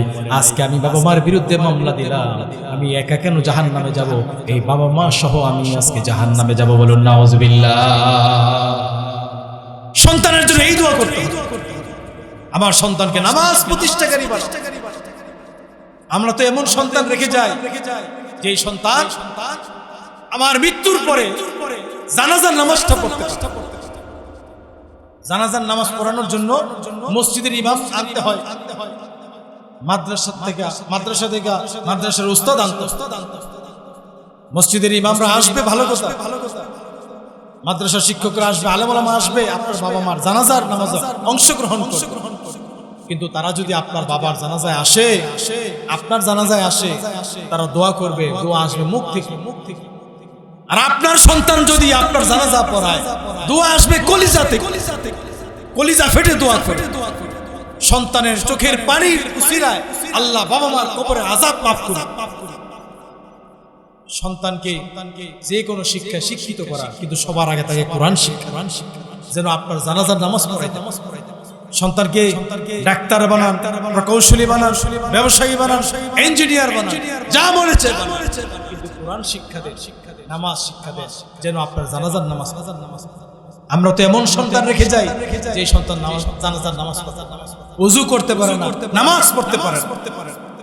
ওযু আছে না আছে, বাবার জানাজা পড়াইতেছে, আল্লাহু আকবার। এমন সন্তান আমাদের বিরুদ্ধে মামলা। সুতরাং সন্তানের জন্য প্রথম দোয়া হবে, আল্লাহ আমার সন্তানকে নামাজ প্রতিষ্ঠাকারী বানাও, আমার সন্তানকে চক্ষু শীতলকারী বানাও, আমার সন্তানকে নেককার বানাও। বহু বাবা মা সন্তানের উসিলায় কিয়ামতের ময়দানে আল্লাহর জান্নাতে চলে যাবে বলে সুবহানাল্লাহ। এজন্য সন্তানকে ওসিয়ত করবে যে আমার মৃত্যুর পরে তুমি কোরআন তেলাওয়াত করবে, নামাজ আদায় করবে, তুমি নেক কাজ করবে। এই ওসিয়ত করতে হবে। ওসিয়ত করা প্রত্যেক বাবা মার জন্য এটা একটা ওয়াজিব, আবশ্যক।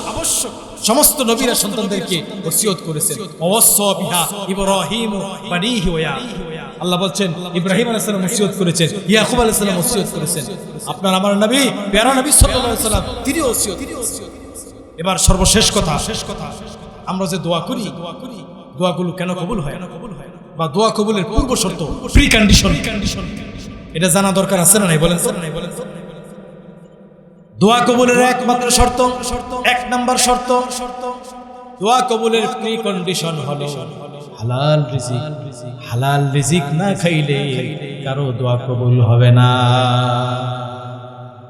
এতক্ষণ যা কইছি ভাল লাগছে, এখন মনে হয় ভাল লাগতো, ভাল লাগবো। হালাল রিজিক ছাড়া দোয়া কবুল হয় না। এবার নিজেকে আস্ক ইউরসেলফ, নিজেকে প্রশ্ন করেন যে আপনার রিজিক হালাল না হারাম।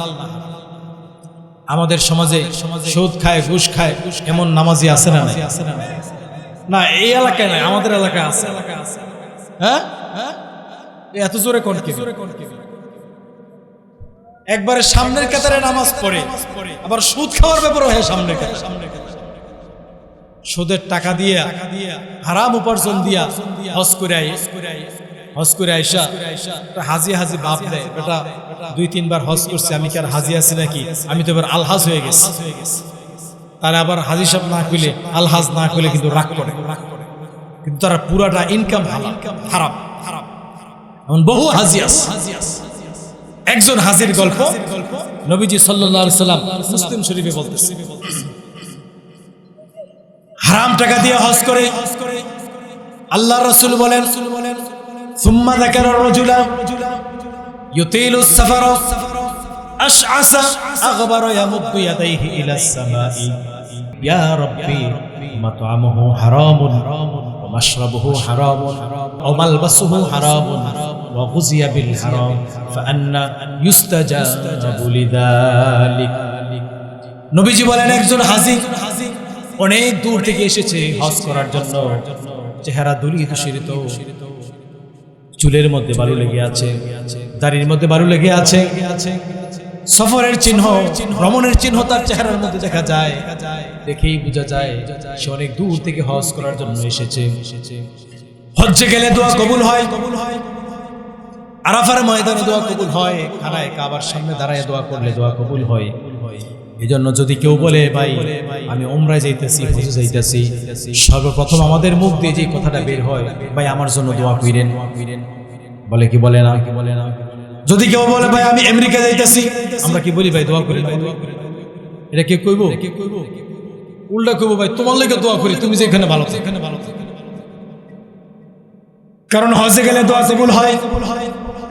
আল্লাহ রাসূল বলেন আরাফার ময়দানে দাঁড়িয়ে আল্লাহর কাছে দোয়া করতেছি, ইয়া রাব্বি ইয়া রাব্বি। আল্লাহ রাসূল বলেন আরাফার ময়দানে দোয়া করতেছে, অথচ ওমালবাসুহু হারাম, ওমালবাসুহু হারামুন ওয়া গুজিয়া বিল হারাম। ওই যে ইহরামের কাপড় পরেছে, ওই ইহরামের কাপড়টা তার হারাম টাকা দিয়ে কিনা, বিমান ভাড়া দিয়ে গেছে, বিমান ভাড়ার টাকাটা হারাম টাকা। ওই যে হোটেলে থাকে, হোটেলের টাকাটাও হারাম।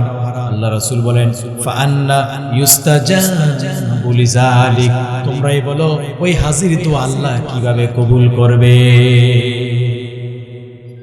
হারাম টাকা দিয়ে হজে গিয়া দোয়া করতেছে, আল্লাহ রাসূল বলেন দোয়া কিভাবে কবুল হবে? সবই তো হারাম।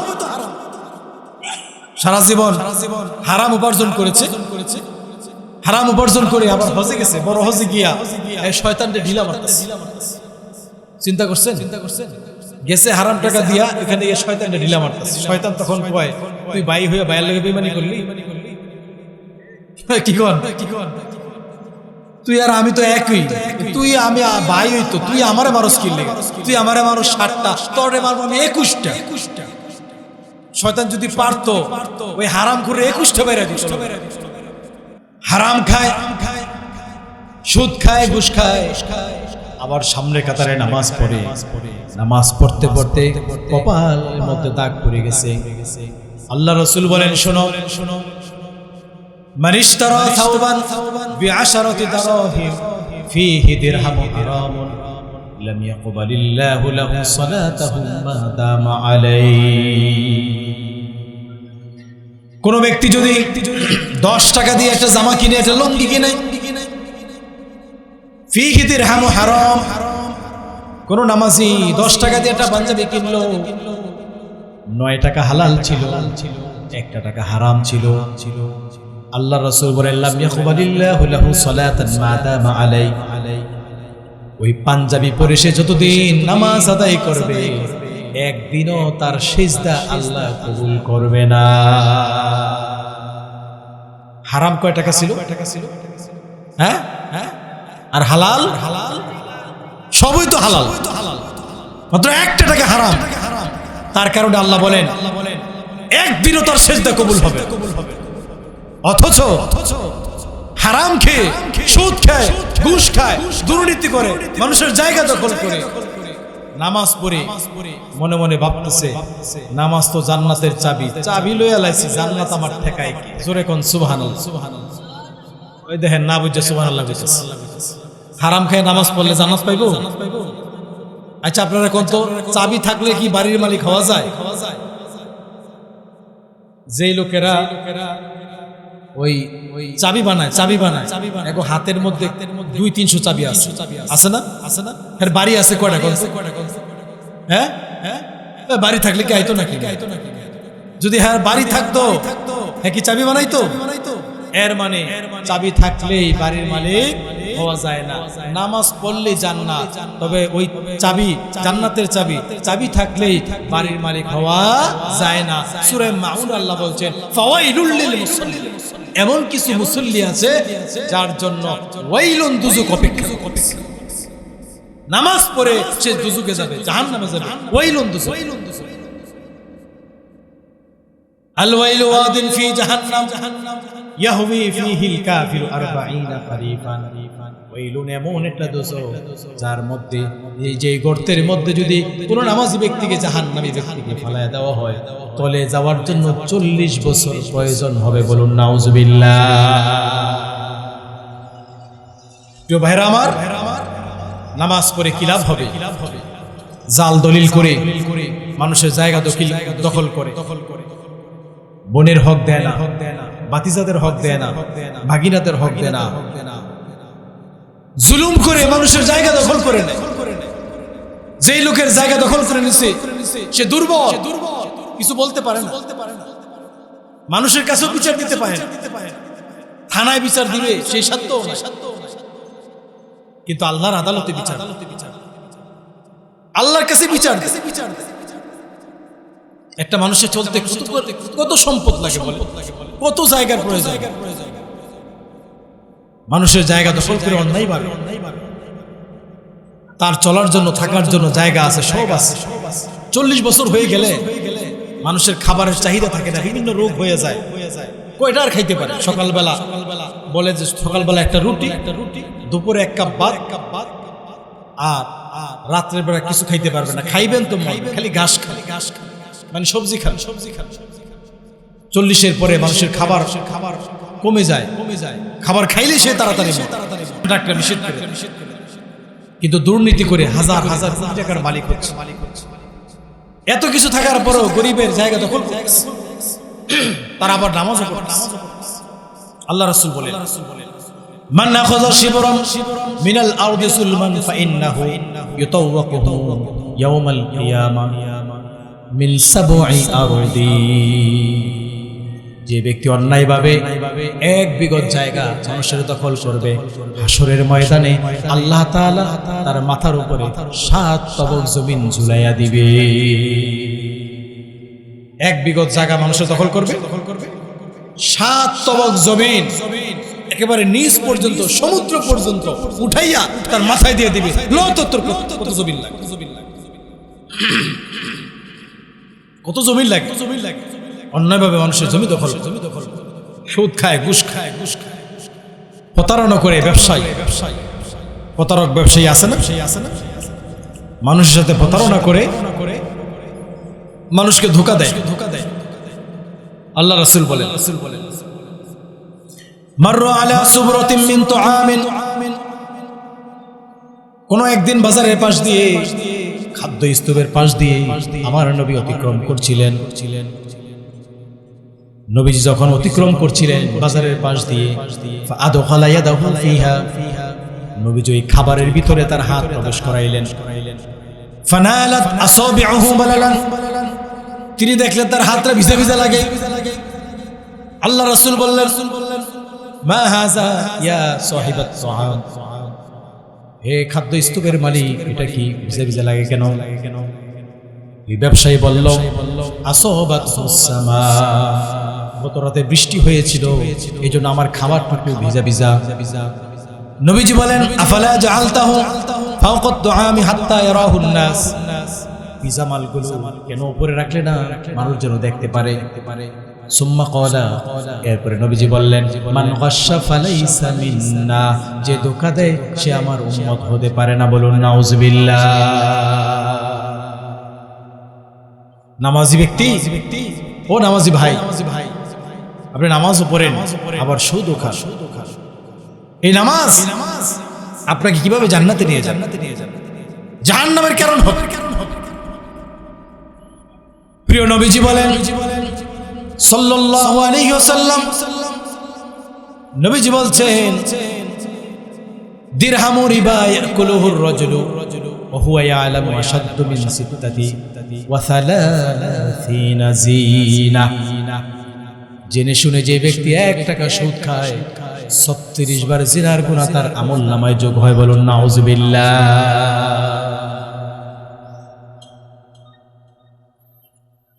আল্লাহ রাসূল বলছেন, আর রিবা 70 হুবা, সুদের 70টি গুনাহ আছে। আইসারুহা আইয়ানকাহার রাজুল উম্মাহু, সুদের সর্বনিম্ন গুনাহ হলো আপন মায়ের সাথে জিনা করা। সবাই বলুন নাউযুবিল্লাহ। আর সর্বোচ্চ গুনাহ কি আল্লাহ বলছেন, ইয়া আইয়ুহাল্লাযীনা আমানুত্তাকুল্লাহা ওয়াদারু মা বাকিয়া মিনার রিবা ইন কুনতুম মুমিনিন। হে ঈমানদারেরা, তোমরা আল্লাহকে ভয় করো। সুদের যে বকেয়া আছে, যাদের কাছে সুদের টাকা লাগাই রাখছো, ওই সুদের বকেয়া এগুলো ছেড়ে দাও। আজকে যখন জানলে সুদের ভয়াবহতা, আজকে যখন জানলে সুদ খাওয়া কত বড় গুনাহ, আজকে তুমি তওবা করে ছেড়ে দাও। فإن لم تفعلوا فأذنوا بحرب من الله ورسوله। যে ব্যক্তি সুদ খায় তার সর্বোচ্চ গুনাহ হলো সেজন্য আল্লাহ এবং রাসূলের সাথে যুদ্ধ ঘোষণা করলো। বলুন নাউযুবিল্লাহ। আল্লাহ এবং তার রাসূলের বিরুদ্ধে যুদ্ধ ঘোষণা, এত বড়। প্রিয় নবীজি আরো বলেন, আতাইতু লাইলাতা উসরিয়া বি আলা কওমিন। মিরাজের রজনীতে আমি এমন এক সম্প্রদায়ের পাশ দিয়ে অতিক্রম করছিলাম, বুতুনুহুম কাল বুয়ু, তাদের পেটগুলো দেখলাম এত বড়, 2 তলা 3 তলা বিল্ডিং এর সমান, এই বড় বড় পেট। ফিহাল হাইয়াত, পেটের ভিতরে বড় বড় সাপ। তুরামিন খারিজি, তাদের পেটের ভিতরে যে বড় বড় সাপ ভর্তি, বাহির থেকে ইকুরিয়ামের মতো সাপগুলো দেখা যাইতেছে। ফাকুলতু মান হাউলা ইয়া জিবরাইল, আমি জিজ্ঞেস করলাম, হে জিবরাইল এরা কারা? কুলতু হাউলাই আকালাতুর রিবা। জিবরাইল বললেন, ও আল্লাহর রাসূল, এরা আপনার উম্মত যারা দুনিয়াতে সুদ খাইতো। বলুন নাউযুবিল্লাহ। তাহলে দোয়া কবুলের 1 নম্বর শর্ত, 1 নম্বর শর্ত হালাল রিজিক। হালাল রিজিক ছাড়া দোয়া কবুল হয় না।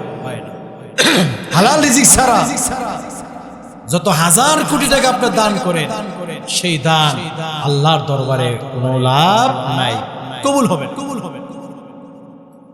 কারণ হচ্ছে ইন্নাল্লাহা তাইয়্যিবুন লা ইয়াকবালু ইল্লা তাইয়্যিবা। আমার আল্লাহ পবিত্র, আমার আল্লাহ পবিত্র জিনিস ছাড়া, পবিত্র অর্থ ছাড়া আল্লাহ তাআলা তা কবুল করে না। লা তুকবালু সালাতুন বিগাইরি তুহুরিন ওয়ালা সাদাকাতুন মিন গুলুল। পবিত্রতা ছাড়া যেমন নামাজ কবুল হয় না, পবিত্র সম্পদ যদি দান না করে, অপবিত্র সম্পদ দান করলে সেটা আল্লাহ তাআলা কবুল করেন না। বলুন নাউযুবিল্লাহ। দানের সওয়াব তো অনেক বেশি, অনেক বেশি। তবে হালাল রিজিক থেকে দান করতে হবে। হালাল রিজিক অন্বেষণ করা, এর গুরুত্ব অনেক বেশি। যেমন হোক, অল্প হোক, হালাল রিজিক অন্বেষণ করতে হবে। যারা সহস্ত উপার্জন করে তাদের দাম আল্লাহর কাছে অনেক বেশি। আপনার হালাল রিজিক, হালাল রিজিক থেকে দান করতে। আর যারা সহস্ত উপার্জন করে, আপনি রিকশা চালান, ভ্যান চালান, লজ্জার কিছু নাই। আল্লাহ রাসূল বলেছেন, আল কাসিবু হাবিবুন। যারা সহস্ত উপার্জন করে তারা আল্লাহর বন্ধু। বলুন সুবহানাল্লাহ। আপনার এই হালাল রিজিক থেকে আপনি অল্প দান করেন, কিন্তু হালাল রিজিক থেকে দান করেন, তার সওয়াব কত বেশি। দেখুন মুসলিম শরীফের হাদিস, নবীজি বলেন, মান তাসাদ্দাকা বিআদলি তামরাতিন মিন কাসবিন তাইয়িবিন লা ইয়াকবালু ইল্লা তাইয়িবা ইন্নাল্লাহা ইয়াতাকাব্বালুহু বিয়ামিনিহি সুম্মা ইউরাব্বিহা লিসাহিবিহি কামা ইউরাব্বি আহাদুকুম ফালুওয়া হাত্তা তাকুনা মিসলাল জাবাল। হালাল রিজিক থেকে যে ব্যক্তি একটা খেজুর 1 টাকা দান করলো, আল্লাহর ঘরে আল্লাহর রাস্তায় 1 টাকা দান করলো, আল্লাহ রাসূল বলে তার ওই দানের টাকাটা মসজিদে দান বাক্স করার আগে, ফকিরের থালায় পড়ার আগে আমার আল্লাহ নিজে ডান হাত দিয়ে গ্রহণ করে। বলুন সুবহানাল্লাহ। আমার আল্লাহ গ্রহণ করে নিজ হাতে রেখে দেয় না, তিনি ফেরেশতাদের কাছে দিয়ে দেয়, ও আমার ফেরেশতারা, আমার বান্দারা আমার ঘরের জন্য আমার রাস্তায় এই অল্প কিছু টাকা দান করেছে তার সাধ্য মতো, ফেরেশতারা তোমরা এটা লালন পালন করো, সুম্মা ইউরাব্বিহা লিসাহিবিহি কামা ইউরাব্বি আহাদুকুম ফালুওয়া হাত্তা তাকুনা মিসলাল জাবাল। ওই গবাদি পশু বাচ্চাগুলো যেভাবে লালন পালন করে, ফেরেশতারা সেইভাবে আমাদের দানগুলোকে লালন পালন করে। লালন পালন করতে করতে আল্লাহ রাসূল বলেন হাত্তা তাকুনা মিসলাল জাবাল, পাহাড় পরিমাণ করে ফেলে। হাসরের ময়দানে ফেরেশতারা বলবে আল্লাহর বান্দা, এই যে পাহাড় পরিমাণ সওয়াব, এটা তোমার সওয়াব, দানের সওয়াব।